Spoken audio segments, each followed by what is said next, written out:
It was the beginning of the summer of 1996, and we had just got done with a tour with an Australian fella called Richard Davies, and for whatever the reason, it was kind of a stressful, not altogether pleasant tour. It was kind of long.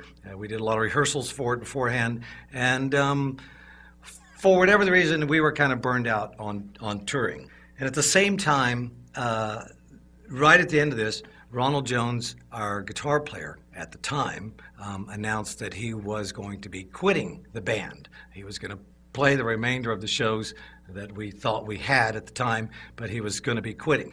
And I have to say, I don't know if I'm speaking for everybody in the band, but for myself, it really did come as quite a relief for me personally, because by this time, Ronald Jones had become, he was always a strange individual, but he was particularly strange at this point, and he was, at best, I would say he was unpredictable. So it made sort of planning the future kind of full of a lot of anxiety. And so I believe we had only 3 shows scheduled for this summer of 1996, and one of them was in June, another in July, and one in August. And so essentially the summer was sort of free.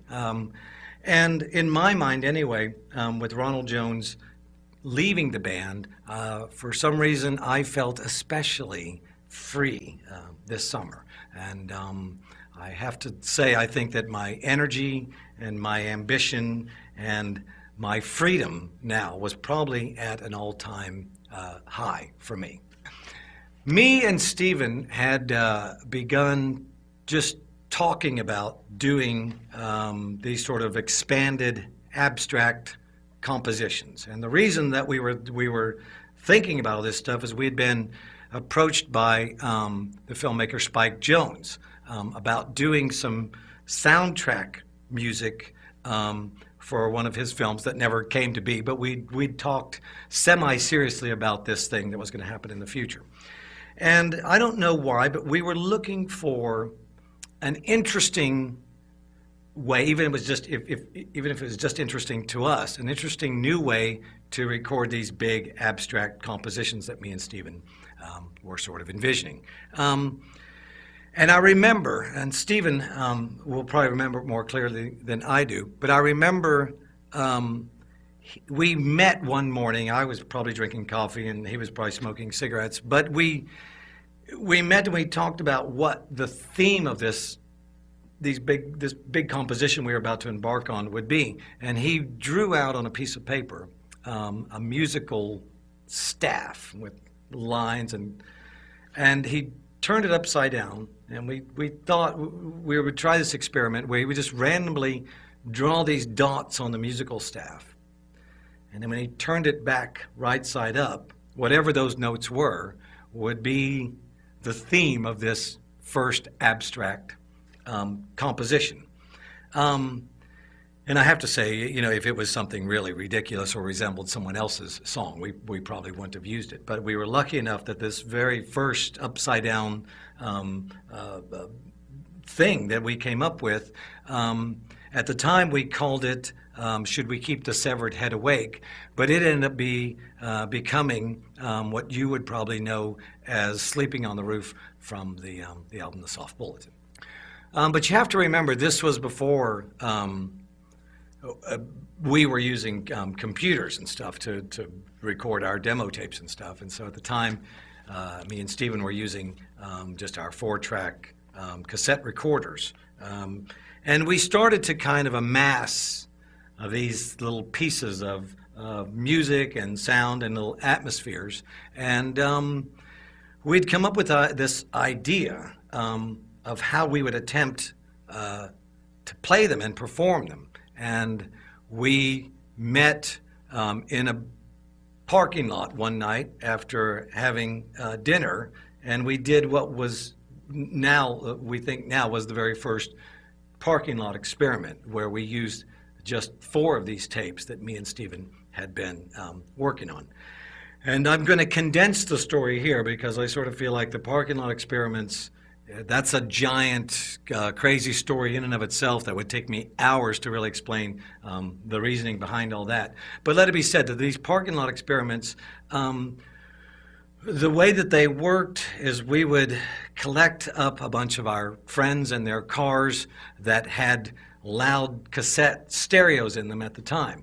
And you can understand where we gave each car one of these tapes that had a piece of music on it, and we would sort of strategically place them around this underground parking lot.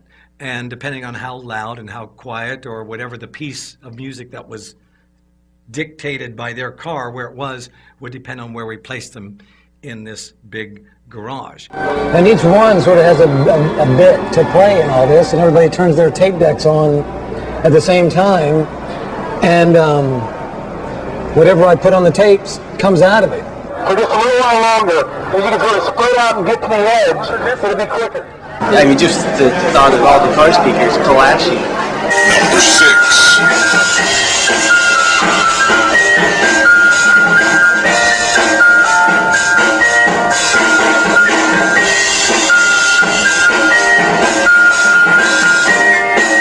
What this started out as is just sort of a graph of all the cars in the parking lot, and little by little it's managed to sort of come together as if it was sort of a plot for an orchestra.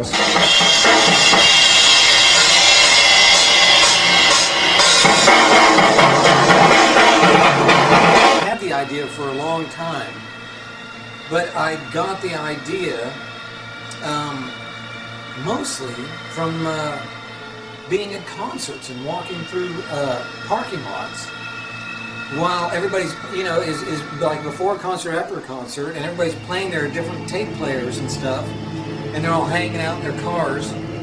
And sometimes you walk through and you hear the same song playing out of 5 or 6 different tape decks, all in this weird sort of unsynchronized, confusing sort of way.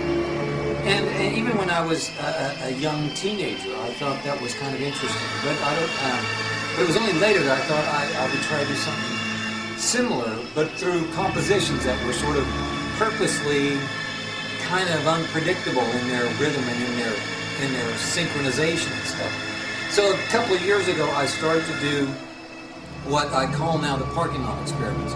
When I started off, I would have like 3 or 4, sometimes 5 people come up to a parking lot, and I'd give them all a tape, and we'd all kind of spread out, and we'd see what it sounded like with these tapes all being engaged at the same time. Well, that built from like 5 to sometimes up to 50 cars. And this would deal with park them in a parking lot, and we would turn them all on, and everybody would crank them up as loud as it go, and we'd sort of hear these compositions kind of sort of happen right there in front of you. And since it took so many tapes and tape players to make it all work, the only way I could really hear them would be to invite a bunch of people there and just yell at them and say, okay, is everybody ready? Here we go. Yeah, you can get that louder, number 16. Here, you get it amplified 30, 40 different times, all unpredictably coming out of this, this sort of man-made amplifier here of a garage parking lot. And from this parking lot experiment idea, we stumbled upon the theme or the philosophy or just the